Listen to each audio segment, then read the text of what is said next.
जी ऐकणार ती बी तडीपार झाली पाहिजे, जी जागा तर ती तडीपार झाली पाहिजे. मावा गुटखा दारू संघ बंद झाला पाहिजे. चहा थोडे दिवस बंद करते ती लगेच चालू करते. मावा दारू बंद झाली पाहिजे समजा, आणि त्याला कडक कारवाई केली पाहिजे, नाही तडीपार केली पाहिजे. पण मला सुद्धा मारले फासून दारू पिऊन. तर लहान लेकरं सुद्धा दारू पितात. तर असं आयुष्य तर बरोबर व्हायला तर काय करायचं? दारूमुळे पाक उद्ध्वस्त घरगुती काय होतं? मी डॉक्टर अमृता आबासाहेब रणदिवे, लोकनियुक्त सरपंच, ग्रामपंचायत तुंगत, तालुका पंढरपूर, जिल्हा सोलापूर. आज आम्ही इथे 15 ऑगस्ट दिवशी उपोषणाला बसलो आहोत. ग्रामपंचायत सरपंच, उपसरपंच आणि ग्रामपंचायतचे सदस्य आम्ही सर्वजण इथे उपोषणाला बसलो आहोत. या उपोषणामागचं कारण असं आहे की आम्ही 15 दिवसांपूर्वी निवेदन दिलं होतं. राज्य उत्पादन शुल्क आहे, पोलीस निरीक्षक आहेत किंवा उपविभागीय पोलीस अधिकारी आहेत, जिल्हाधिकारी आहेत, सर्वांना आपण प्रांत अधिकारी आहेत, तहसीलदार आहेत, सर्वांना निवेदन दिलं होतं की आमच्या गावामध्ये, तुंगत गावामध्ये जे अवैध धंदे चालू आहेत तर ते सर्व धंदे बंद करावे, हे आमची मागणी होती. त्यासाठी निवेदन दिलं, परंतु आतापर्यंत तरी काही दखल शासनाने घेतली, प्रशासनाने घेतलेली नाहीये. तर त्या निवेदनामध्ये आमच्या प्रमुख 3 मागण्या होत्या. पहिली म्हणजे की जे काही अवैध धंदे आहेत ते जिथे चालतात तिथल्या जागा सील करणे, त्यासोबतच ते जागा ज्यांच्या मालकीच्या आहेत त्यांच्यावरती गुन्हा दाखल करणे आणि अवैध धंदे जे चालू आहेत, जे चालवतात त्यांच्यावरती गुन्हे दाखल करून तडीपार करणे, अशा प्रमुख 3 मागण्या आहेत. कारण बऱ्याच वेळा आम्ही निवेदन दिली आहेत, परंतु त्याचा काही उपयोग झालेला नाही. प्रत्येक वेळेस आम्हाला केराची टोपली दाखवलेली आहे. तरी आमची एकच आता ही म्हणजे शेवटचा हा अंतिम क्षण आहे आमच्यासाठी. कारण का, तर बऱ्याच वेळा आम्ही निवेदन दिले, सगळं केले, आता सहनशक्तीच्या बाहेर आहे. कारण आमच्या गावामध्ये बघितलं तर प्रत्येक महिला ज्यांच्या घरी दारू पिणारे व्यसनाधीन पुरुष आहेत, तर त्या महिलांना इतका अत्याचार सहन करावे लागते. त्यासोबतच त्यांची आर्थिक परिस्थिती सुद्धा हालाकीची होते. सोबतच घरामधलं वातावरण हे ताणतणावाचं होतं. त्यासोबतच लहान मुलांवर वाईट संस्कार लहानपणी पडतात आणि त्यासोबत त्यांचं शैक्षणिक सुद्धा वातावरण घरामधलं बिघडतं. त्यामुळे जी पुढची पिढी आहे ती सुद्धा खराब होत आहे. तर याला कुठेतरी आळा बसला पाहिजे आणि भावी पिढीचा विचार करता आम्ही हा निर्णय घेतलेला आहे. आणि आता आमची प्रशासनाला एकच विनंती आहे की जेवढं तुम्हाला लवकरात लवकर जमेल तेवढं तुम्ही आमच्या गावातील अवैध धंदे बंद करावे. बऱ्याच वेळा असं होतं की तात्पुरते गुन्हे दाखल करतात, गुन्हेगाराला पकडून नेतात. बऱ्याच वेळा मूळ मालक न पकडता त्या ठिकाणी काम करणाऱ्या कामगारावरती गुन्हा दाखल केला जातो आणि असं वारंवार घडलेलं आहे आणि ते आम्ही त्यांना निदर्शनास सुद्धा आणून दिलेलं आहे. किंवा मग पकडून नेतात आणि तिथे गेल्यानंतर थोडंसं पैसे दिले की ते ऍडजस्ट करतात आणि परत सोडून देतात. म्हणजे ज्यांचे अवैध धंदे चालू आहेत ते सरळ उघडपणे सांगतात की आम्ही हप्ते देतो आणि त्याच्यामुळे आम्हाला आमचं कोणी काही करू शकत नाही. मग प्रशासनाला एवढी वाईट वेळ आली आहे का, म्हणजे की जे अवैध धंदे करतात त्यांचे हप्ते घ्यायचे आणि ते धंदे सुरू करायचे? मग असं जर असेल तर शासनाला माझी एकच विनंती आहे, जे काही प्रशासकीय अधिकारी आहेत ज्यांना हप्ते घ्यावे लागतात, तर ते हप्ते का घ्यावे लागतात, तर त्यांचा पगार तटकून जाईल. तर त्यांनी सरळ मी शासनाला अशी विनंती करेल की आता तुम्ही लाडकी बहीण योजना काढलेली आहे, इतर महिलांसाठी सोयी सुविधा करताय, एकीकडे लाडकी बहीण म्हणताय आणि दुसरीकडे त्यांच्याच दाजी आहेत, भाच्या आहेत, त्यांना व्यसनाधीनकडे तुम्ही परावृत्त करताय.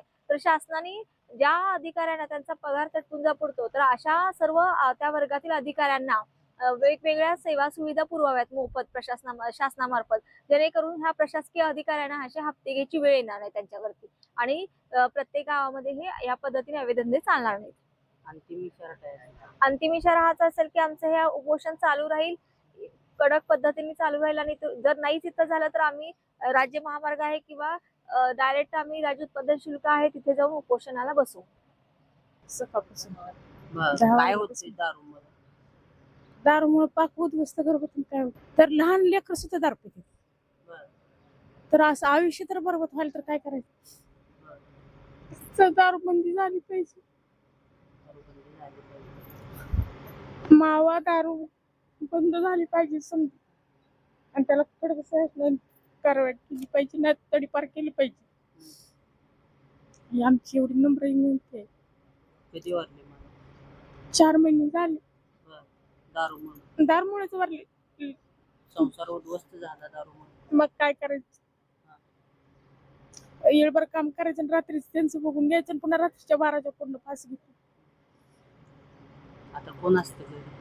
कोणच पोरा ती पोरग पिते दारू, मग कोणाच बघायचं? केवढा आहे पोर? 2 लेकरं बाप आहे, ते बी पिते दारू, सकाळचं बी पिते आणि रातचं बी पिते, काय करायचं मग? मग असं जर व्हायला लागलं तर काय करायचं? म्हणून दारू जी विकणार ती बी तडीपार झाली पाहिजे, जी जागा देते ती तडीपार झाली पाहिजे. मावा गुटखा दारू समजा बंद झालं पाहिजे. ज्या थोडे दिवस बंद करते ती लगेच चालू करते.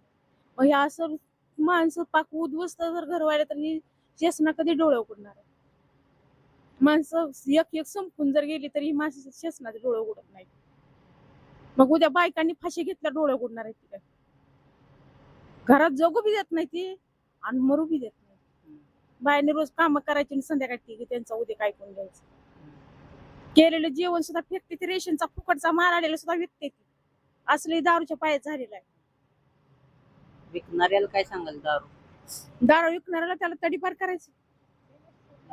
ते घरात नाही की ते पैसे घेऊन गपची बसते ती. हे घरातला माल नेऊन विकते ते रेशनचा फुकटचा आलेला. मग काय बाया बघत बसते ते काय? बाया कामाला गेल्या की नेते पिशव्यानी होतो.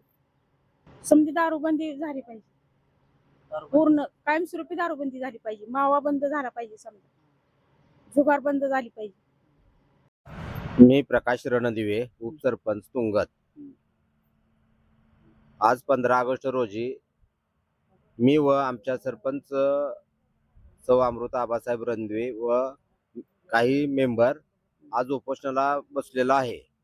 उपोषणाला बसायचं कारण म्हणजे आमच्या गावामध्ये जे काय अवैध धंदे राजरोषपणे चालतात त्याचं कुठंतरी पोलीस प्रशासन आणि उत्पादन शुल्क विभागाने दखल घेऊन ते बंद करणे गरजेचे होते. वारंवार आम्ही पाठपुरावा करतोय आणि त्यांना सांगतोय बाबा बंद करा बंद करा, पण त्यांच्याकडून काही मनावाचा प्रतिसाद मिळत नाही. गावात कमीत कमी दारूचे 7 धंदे, शिंदीचा एक धंदा ताडीचा आणि मटक्याचा एक धंदा आणि गोवा गुटखा टपऱ्या वेगळ्या. तर साधारणपणे मटक्याची 1 लाख ते 1.25 लाख रोजची पट्टी जाते आणि 7 दारूच्या धंद्यापैकी सरासरी 20-25 हजार रुपये रोज यांचा दारूचा धंदा होतो. ती सरासरी काढलं तर म्हणजे 1.5 ते 2.25 लाख रुपये ते होतात. आणि ताडी आणि इतर गुटखा ही असे मिळून सरासरी काढली तर 3 ते 3.25 लाख रुपये दिवसाचे बाहेर जातात अवैध धंद्यासाठी. आणि महिन्याचा हिशोब काढला तर जवळजवळ 90 ते 95 लाख रुपये मासिक गावातले असे व्यसनावरती आणि त्या मटक्यावरती जातात. तर एवढा पैसा गावाचा म्हणजे मातीत मोल झाल्यासारखा होतो. आणि दारूचं प्रमाण वाढतंय, व्यसनाधीनता म्हणजे तरुण पिढी व्यसनाधीन झाली आहे. काय जो आईला मारतात, कोण बायकोला मारतंय, म्हणजे कोणाच्या म्हणजे घरी खायला अन्न नाही, जे काय आणलंय ते बायकोनं काम करून ते बी ही दारू नेऊन विकून टाकतोय दारूवाल्याला. अशी अवस्था आता सध्या गावाची झालेली आहे. तरी पोलीस प्रशासनाला आणि उत्पादन शुल्क विभागाला आमचा अजून सुद्धा कळकळीची विनंती आहे की त्वरित यांच्यावर कारवाई करून यांना तडीपार करा. तडीपार की जेणेकरून तडीपार केल्यानंतर इथून पुढे असं धंदा करायचं धाडस कुठलाही गावचा नागरिक करणार नाही. साधारण धंदे सुरू आहेत. तर या दारू धंद्यामुळे अनेक प्रपंच उद्ध्वस्त झालेले आहेत. त्यामुळे आम्ही ग्रामपंचायतीच्या मध्ये एक ठराव पास केला. या अगोदरही 40 वर्षापूर्वी हा ठराव पास झालेला आहे की गाव दारूबंद राहावं. परंतु या अगोदर खूप वेळा अनेक दारूवर कारवाई झाल्या, परंतु 4-8 दिवस दारूधंदे बंद व्हायचे. परंतु कायमस्वरूपी बंद व्हावे या हेतूने आम्ही हे उपोषण आज पुकारलेलं आहे. यामध्ये सरपंच असतील, उपसरपंच असतील, सदस्य असतील यांनी बेमुदत आमरण उपोषण या ठिकाणी सुरू केलेलं आहे. कारण की आम्ही वेळोवेळी प्रशासनाला निवेदन दिली, परंतु हे दारूधंदे बंद झाले नाहीत.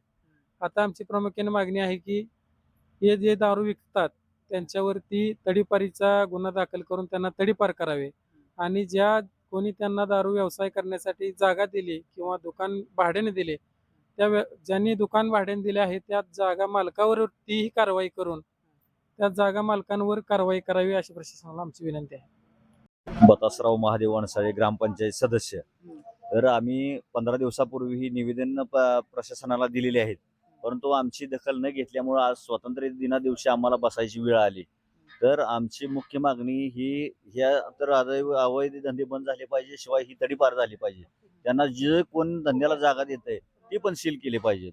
आणि जर नाही आम्हाला यातून न्याय मिळाला, काय प्रशासन नाहीच दखल घेतली, तर आम्हाला मग गृहमंत्री असतील किंवा पालकमंत्री असतील किंवा मुख्यमंत्री असतील, उपमुख्यमंत्री असतील, यांच्याकडे तर आम्हाला मग पाठपुरावा करून त्यांच्याकडे आम्हाला म्हणजे गावासाठी न्याय आम्हाला मिळालाच पाहिजे. आणि व्यसनाधीन म्हणजे तरुण जे आहेत, आता बघितलंय तुम्ही आक्रोश महिला म्हणजे आम्ही कुणीही त्यांना सांगितलं, त्यांनी मनाने येऊन इथं आम्हाला पाठिंबा दर्शवलेला आहे. का तर तुम्ही चांगलं करता, ही गावासाठी आहे. ही काही राजकीय स्टेज नाही किंवा काय नाही, ही वैयक्तिक सगळ्या गावासाठी आहे. काय म्हणून दारूबंदीसाठी ही आग्रहाची आमची मागणी आणि तडीपारीची. किती दिवस असं उपाशी बसायचं? मग आम्हाला जोपर्यंत आमच्या मागण्या मान्य होत नाहीत तोपर्यंत आम्ही या ठिकाणी बसणारच आहोत. मग ज्यावेळेस आम्हाला शासनानं म्हणजे ठोस आश्वासन देतील त्याच वेळेस आम्ही निर्णय घेऊ.